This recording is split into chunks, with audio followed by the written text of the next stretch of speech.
বিসমিল্লাহি ওয়া আলা মিল্লাতি রাসূলিল্লাহ। এই রাসূলের গাড়িতে উঠায় দিয়ে আসে। কথা বলেন ঠিক কিনা? নামাজি ব্যক্তির জন্য দোয়া পড়ে, বেনামাজির জন্য দোয়া পড়ে, সুদখোরের জন্য এই দোয়াটা পড়ে, ঘুষখোরের জন্য এই দোয়াটা পড়ে। আল্লাহ ডাইরেক্ট কোরআন শরীফের মধ্যে ঘোষণা করে দিয়েছেন, ও নামাজি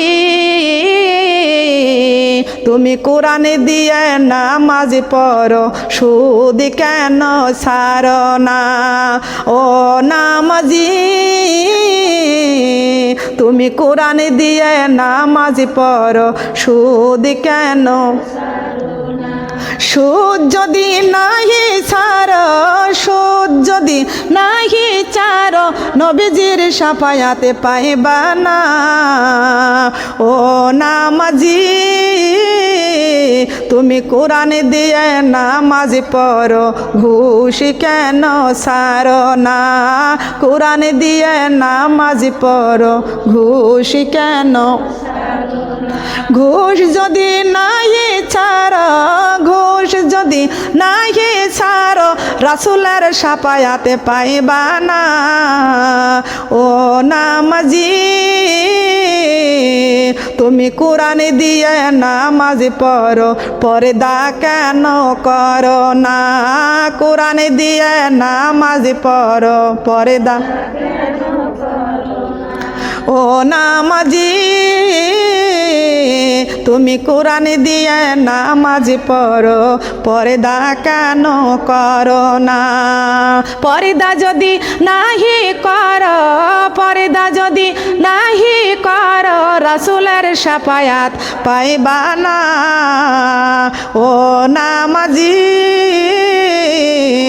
তুমি কোরআন দিয়ে নামাজ পড়ো, পর্দা কেন করো না।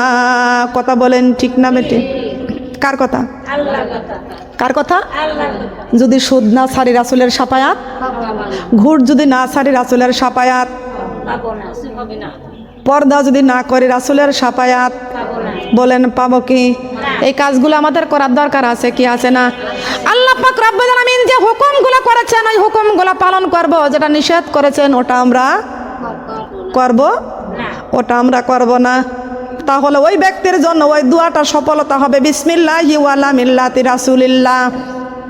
আল্লাহ পাক রব্বুল আলামিন বলেছেন, যেই ব্যক্তি তোমরা সুদ খাও, ঘুষ খাও, বেপরদায় চলাফেরা করো, ওদেরকে যদি বলা হয় বিসমিল্লাহি ওয়া আলা মিল্লাতি রাসূলিল্লাহ, আল্লাহ রাসূলের গাড়ি গ্রহণ করবে? বলেন করবে কি? বিসমিল্লাহি ওয়া আলা মিল্লাতি রাসূলিল্লাহ। ওই ব্যক্তি যদি ইমানদার হয় এই দোয়া পড়াও লাগবে না। কথা বলেন ঠিক কিনা? বলেন পড়া লাগবে? পড়াই লাগবে না। কয়জনের এই দোয়া নসিব হয়? যে ব্যক্তি আগুনে পুড়ে মারা গেছে, যে ব্যক্তি সমুদ্রে ডুবে মারা গেছে, ওর লাশটা কি পাইছে? বলেন কথা বলেন। মানুষ মনে করে কি যে অমুকের লাশের জানাজায় হাজার মানুষ, লক্ষ মানুষ, কোটি মানুষ তার জানাজায় শরিক হয়েছে। যার জানাজায় যত মানুষ সব শরিক হবে সে বেহেশতি হয়ে যাবে না, এ কথা মিথ্যা কথা। যার জানাজায় বেশি মানুষ শরিক হয়, অনেক মানুষ হইলে যদি সেই ব্যক্তি জান্নাতে হয়, যে ব্যক্তি জীবনে নামাজ পড়ে নাই, রোজা রাখে নাই, পর্দা করে নাই, দিন ইসলাম মানে নাই, আল্লাহ রাসূলকে মহব্বত করে নাই, তামাম পৃথিবীর মানুষ নিয়ে আসে ওই জায়গা তাকে জানাজা দেওয়ার দরকার নাকি? দেওয়ার দরকার আছে কি? সারা গ্রামের মানুষ যদি জানাজায় শরিক হয়, আমার আল্লাহ পাক রব্বুল আলামিন বলেছেন সারা গ্রামের লোক যদি ওই ব্যক্তির জানাজায় শরিক হয়, জীবনে আমি আল্লাহর নাফরমানি করেছে, আমি আল্লাহর ইসলাম নিয়ে ইসলামের বিরোধী করেছে, সারা জীবন আমি আল্লাহর কোরআনের বিরোধী করেছে, ইসলামের বিরোধী করেছে, নামাজীদের দেখতে পারে নাই, আলেমদের দেখতে পারে নাই, আলেমদের নামে সমালোচনা করেছে, আলেমদের নামে গীবত করেছে, মানুষের চলাফেরার কষ্ট দিয়েছে, মানুষকে ভালোবাসে নাই, দুনিয়াতে অনেক খারাপ কাজগুলো করেছে। আল্লাহ পাক রব্বুল আলামিন বলেছেন তোমরা হাজার হাজার মানুষ যদি ওই ব্যক্তির জানাজায় শরিক হয়ে যাও, আমি আল্লাহ ওই ব্যক্তির উপরে খুশি না। আল্লাহ যদি খুশি না থাকে তবে জানাজার লোক শরীকে লাভ আছে? লাভ আছে। কিন্তু একজন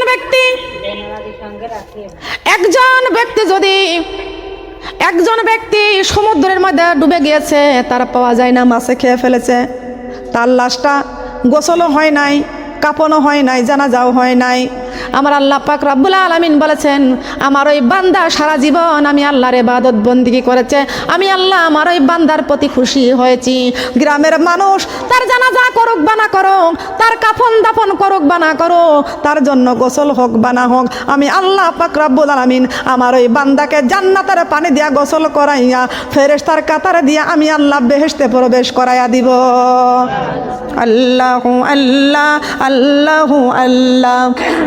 টাইকা হইলেন আলী জেনে রাবেয়া বসিরে নাম যার শুনি, ডাইকা হইলেন আলী জেনে রাবেয়া বসিরে নাম যার শুনি, আল্লাহু আল্লাহ আল্লাহু আল্লাহ জিকির করে আল্লাহ রলি হইয়াছেন।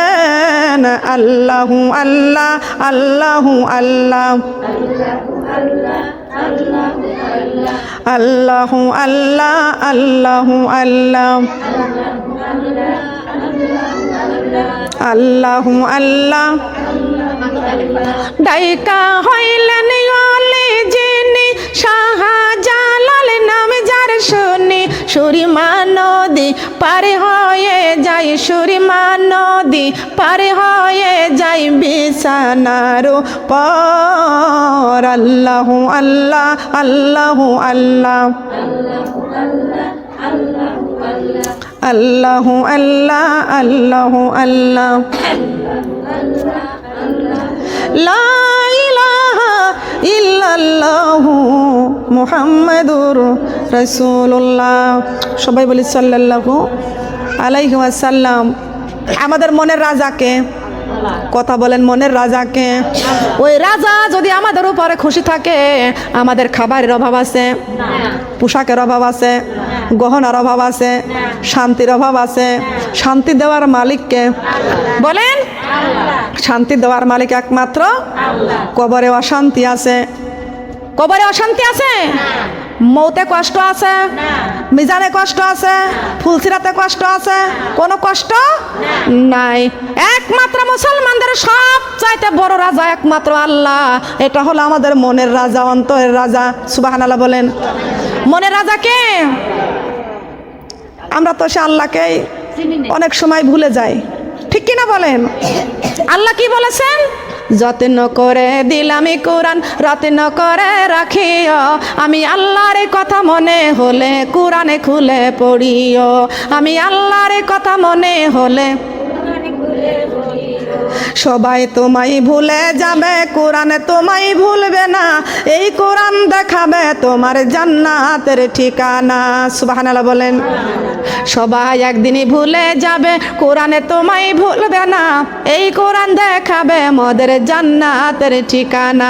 সবাই বলেন সুবহানাল্লাহ। জান্নাতের ঠিকানা দেখাবে কে? কোরআন। সিরাতাল মুস্তাকিম, সিরাতাল মুস্তাকিম। আবু যার গিফারি রাদিয়াল্লাহু আনহু ফাতেমার কবরের পাশে যা বলতেছেন, কবরের মাটি রে, ওয়ামা আরসালনাকা ইল্লা রাহমাতুল লিল আলামিন। এই আলামিন যে নবী না হলে সারা পৃথিবীর কিছুই হতো না, কলম হতো না। এ কবর সেই বিশ্ব নবীর কলিজার টুকরা মেয়ে ফাতেমাকে ওই তোর কবরের মধ্যে রেখে যাব। খবরদার কবর রে তুই বিয়াদপি করবি না, বিয়াদপি করবি না। কবর থেকে কোনো জবাব নাই। আবু যার গিফারি দ্বিতীয়বার আবার বললেন, কবর রে তুই কি জানিস তামাম পৃথিবীর নারীদের জান্নাতের সর্দারিনী তোর কবরের মধ্যে রেখে দিব। কবর, খবরদার ফাতেমার সঙ্গে তুই বিয়াদপি করবি না। কবর থেকে কোনো জবাব আসে না। এমন সময় তৃতীয়বার আবার বললেন, কবর রে তুই কি জানিস তোর মধ্যে কাকে রেখে দেব? জান্নাতের সর্দারিনী হাসাইন আর হুসাইনের মাকে তোর কবরের মধ্যে রেখে দেব। এ কবর, খবরদার কবর রে তুই ওই ফাতেমার সঙ্গে বিয়াদপি করবি না। সঙ্গে সঙ্গে কবরের মাটি জবান খুলে ডাক দিয়ে বলতেছেন, এ আবু যার গিফারি, বিশ্বনবীর মেয়ে ফাতেমাকে আমি কবর চিনি না, জান্নাতের সর্দারিনী মা ফাতেমাকে চিনি না, জান্নাতের দুই বাপের মা হাসাইন হুসাইনকে আমি চিনি না।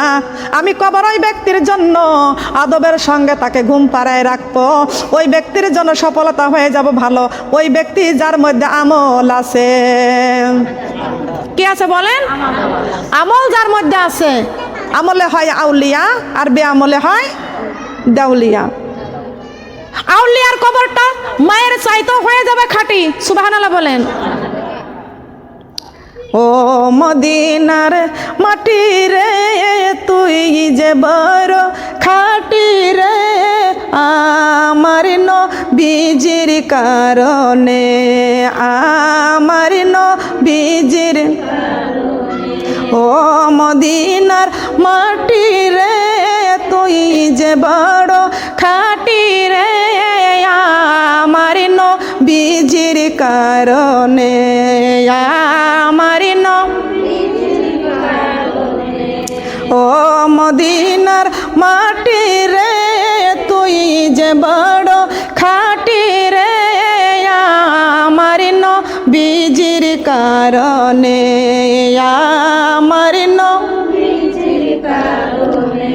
ওই দিনের নবী কান্দেন হায় রে, দিনের নবী কান্দেন হায় রে, উম্মাতের লাগিয়া রে, ও মদিনার মাটি রে তুই যে বড় খাঁটি রে, আমার নবীজির কারণে, আমার ও ওহুদের মাটি রে তুই যে বড় খাঁটি রে, আমার নবীজির কারণে, আমার কথা বলেন সুবহানাল্লাহ। কার কারণে বলেন? কার কারণে? ওই মদিনার মাটি তখন কিন্তু মদিনা ছিল না। আল্লাহর নবী মুহাম্মদ রাসূলুল্লাহ সাল্লাল্লাহু আলাইহি ওয়াসাল্লাম মেরাজে যাইতেছিলেন। এমন সময় জিবরাইল আলাইহি ওয়াসাল্লাম ডাক দিয়ে বলতেছেন, ইয়া রাসূলুল্লাহ, ইয়া হাবিবাল্লাহ, আপনি এইখানে 2 রাকাত নামাজ পড়েন। এখানে 2 রাকাত নামাজ পড়েন। আল্লাহর নবী 2 রাকাত নামাজ সেখানে পড়লেন। আল্লাহর নবী সেখানে 2 রাকাত নামাজ পড়লেন। নামাজের পরে আল্লাহর নবী জিজ্ঞাসা করলেন, জিবরাইল রে, আমি এখানে 2 রাকাত নফল নামাজ পড়লাম, কি জন্য নামাজ পড়লাম তুমি আমাকে জানাইয়া দাও। আল্লাহ পাক রব্বুল আলামিন বলে দিয়েছেন, জিবরাইল আমার বন্ধুকে বলে দাও, মক্কা ছেড়ে আমার নবী মক্কা ছেড়ে মদিনাতে হিজরত করতে আসবে, আর এই জায়গাটা হয়ে যাবে সোনার মদিনা, সোনার মদিনা। আজকে নবীজিকে ভালোবাসেন, বিশ্ব নবীকে ভালোবাসেন। আমলে হয় আউলিয়া, বেআমলে হয় দেউলিয়া। আমার নবী আমল নিয়েছিলেন আল্লাহর কাছ থেকে, বলেন সুবহানাল্লাহ। ইন্না দীনা ইনদাল্লাহিল ইসলাম, ইসলামের সর্বশ্রেষ্ঠ ইবাদত হচ্ছে 5 ওয়াক্ত নামাজ পড়া। কথা বলেন ঠিক না বেটি? 5 ওয়াক্ত নামাজ। এই নামাজের দরকার আছে কি আছে না? যত বড় বতর থাক না কেন, কাজ থাক না কেন, আপনাদেরকে নামাজ পড়তেই হবে, নামাজ বাদ দেওয়া যাবে না। এই ধানের বতর করতেছেন আমার মা বোন, এখন বতরের সময় কেউ কোরআনের দাওয়াতে আসতে পারে নাই। কথা বলেন ঠিক না বেটি? এই কাজের জন্য আসতে পারে নাই, কিন্তু এই ধান চাল টাকা পয়সা বাড়ি গাড়ি সব একদিন এই দুনিয়াতে রেখে যাবে, আর আমাদের একা একা কোরআন বুকে করে কবরে যাইতে হবে। কথা বলেন ঠিক না বেটি? কথা বলেন ঠিক না বেটি? টাকা পয়সা বাড়ি গাড়ি যাহা করেছি সবই কিছু ফালাইয়া আজি একা যাইতেছি। টাকা পয়সা বাড়ি গাড়ি যাহা করেছি সবই কিছু ফালাইয়া আজি, জবান খোলেন না কেন? টাকা পয়সা বাড়ি গাড়ি যাহা করেছি সবই কিছু ফালাইয়া আজি, সবই কিছু ফালাইয়া আজি একা যাইতেছি। হাই হাই এত নিষ্ঠুর হবে মানুষ তা তো জানি না, হাই হাই এত নিষ্ঠুর হবে মানুষ তা তো জানি না। আমারে মরণ, আমারে মরণ আসিবে কখন কেউ তো জানে না, আমারে মরণ আসিবে কখন, আমারে মরণ আসিবে কখন। ঘরের স্বামী ছেলে মেয়ে আছে যাহারা, জন্মের মতো বিদায় করে দিবে তাহারা। ঘরের স্বামী ছেলে মেয়ে আছে যাহারা, জন্মের মতো বিদায় করে, জবান খোলেন না কেন? ঘরের স্বামী ছেলে মেয়ে আছে যাহারা, জন্মের মতো বিদায় করে। হাই হাই শেষে বুঝলাম এই দুনিয়ায় আপন কেহ নাই, হাই হাই শেষে বুঝলাম এই দুনিয়া, আমার মরণ আসিবে কখন কেউ তো জানে না, আমার মরণ আসিবে কখন। এই দুনিয়ায় চিরজীবন থাকার জায়গা না, অন্ধকার কবর যে আমার আসল ঠিকানা। এই দুনিয়ায় চিরজীবন থাকার জায়গা না, অন্ধকার কবর যে আমার। সবাই রেখে আমায় চলে যাবে, সঙ্গী হবে না। সবাই রেখে আমায় চলে যাবে, সবাই রেখে আমায় চলে যাবে, সঙ্গী হবে না। আমার মরণ আসিবে কখন কেউ তো জানে না, আমার মরণ। কবর মাঝে মা বাবাকে দেখা যাবে না, দেখবো যাকে তিনি হলেন শাহে মদিনা। সুবহানাল্লাহ বলেন। কবর মাঝে মা বাবাকে দেখা যাবে না, দেখবো যাকে তিনি হলেন, বলেন দেখবো যাকে তিনি হলেন। মাগো সেই নবীজির দিদার পেতে চলো মদিনা, মাগো সেই নবীজির দিদার পেতে চলো মদিনা। আমার মরণ আসিবে কখন কেউ তো জানে না, আমার মরণ আসিবে কখন। আগের মতো চোখে আমি দেখি না তেমন, চোখ জানি হয়ে গেছে কেমন কেমন। আগের মতো চোখে আমি দেখি না তেমন, চোখ জানি হয়ে গেছে। কেউ জানে না চোখে আমার কি হয়েছে, কেউ জানে না চোখে আমার কি হয়েছে। আমি বলি আমার মরার চিঠি এসেছে, হায়রে আমি বলি আমার মরার।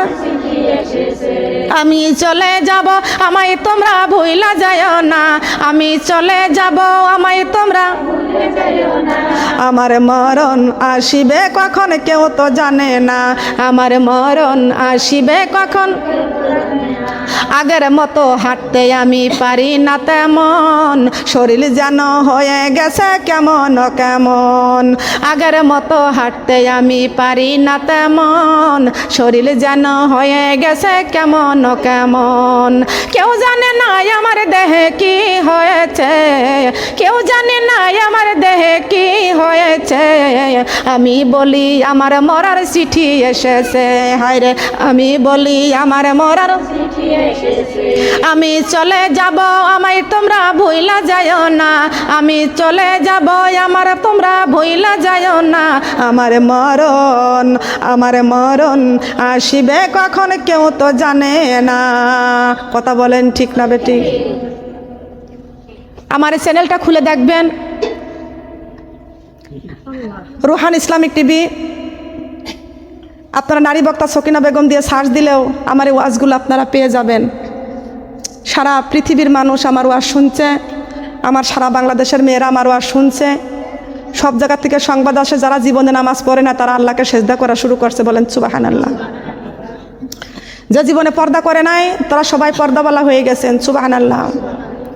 একজন মহিলা ফোন দিয়ে বলছে যে আপু 40 বছর বয়স হয়ে গেছে, কোনোদিন নামাজ পড়ে নাই, আপনার ওয়াজ যেদিন শুনে শুনছি সেদিন থেকে 5 ওয়াক্ত নামাজ এবং তাহাজ্জুদ পড়া শুরু করে দিয়েছি। কি করেছি এই 40 বছর? আল্লাহকে চিনিনি, আল্লাহকে চিনতাম না। এখন ছেলে বলে কি খাওয়াইছো, মেয়ে বলে কি করছো, স্বামী বলে কি করছো। কথা বলেন ঠিক কি না? সবাই আপনার কর্ম ভুলে যাবে, কিন্তু আল্লাহ আপনার কর্ম, আপনার ইবাদত আল্লাহ ভুলবে না। ভুলবে কি বলেন? ভুলবে না। আল্লাহ পাক রব্বুল আলামিন বলেছেন ওয়া মাইয়া আমাল মিসকাল জাররাতি শাররান ইয়ারা। এ আমার বান্দারে, তোমাদের সন্তানগুলোকে স্বর্ণের ভিতরে রেখে দিবা, তারপর তোমাদের সন্তানগুলো একদিন তোমাদের কর্মফল ভুলে যাবে। ইয়া ওয়া মাইয়া আমাল মিসকাল জাররাতি শাররান ইয়ারা। আমি আল্লাহ পাক রব্বুল আলামিনের এক জাররা পরিমাণ নেক আমল নিয়ে তোমরা যদি হাসরের মাঠে আসো, আমি আল্লাহ পাক রব্বুল আলামিন তোমাদেরকে আমি আল্লাহ সেই অনুবাদ তোমাদের পুরস্কার দান করব। পুরস্কার আছে কি আছে না? কার কাছে? ও মাইয়া আমাল মিসকাল জাররাতি খায়রান ইয়ারা। খবরদারে বান্দা হিংসা করো না, খবরদারে বান্দা অহংকার করো না, হিংসা করো না। এক যারা পরিমাণ হিংসা নিয়ে যারা কবরে আসবে তাদেরকেও আমি আল্লাহ পাক রব্বুল আলামিন তাদেরকেও শাস্তি দিব। কথা বলেন ঠিক কি না? ঠিক কিনা বলেন? অহংকার করা যাবে না, হিংসা করা যাবে না, নিন্দা করা যাবে না, গীবত করা যাবে না। অন্তরের মধ্যে ভয় রাখতে হবে কার? অন্তরের মধ্যে কার ভয় রাখতে হবে? কবরের মাঠে যদি বলে আমি ফাতেমাকে চিনি না, সারা জাহানের নারীদের নেতৃত্ব করবেন সেই ফাতেমাকে চিনি না, আমি বিশ্ব নবীর মেয়ে ফাতেমাকে চিনি না, হাসাইন হোসেনের মা ফাতেমাকে চিনি না, আমি কবরটা সফলতা হয়ে যাব যার আমল ভালো হবে। এই আমল দরকার আছে কি আছে না? আমল করতে রাজি আছি? ইন্নাদ দীন ইনদাল্লাহিল ইসলাম। ইসলামটা কারোর বাবার ঘরের থেকে আসে নাই, ইসলামটা কোনো বংশীয়ত থেকে আসে নাই, ইসলামটা দুনিয়ার কোনো মার্কেট থেকে আসে নাই, ইসলামটা মহান আল্লাহ পাক রব্বুল আলামিনের পক্ষ থেকে ইসলামটা এসেছে। ইসলাম আমরা মানব, আমাদের জীবনটা কোরআন দিয়ে গর্ব। বলেন সুবহানাল্লাহ। কি দিয়ে গর্ব? কি দিয়ে গর্ব?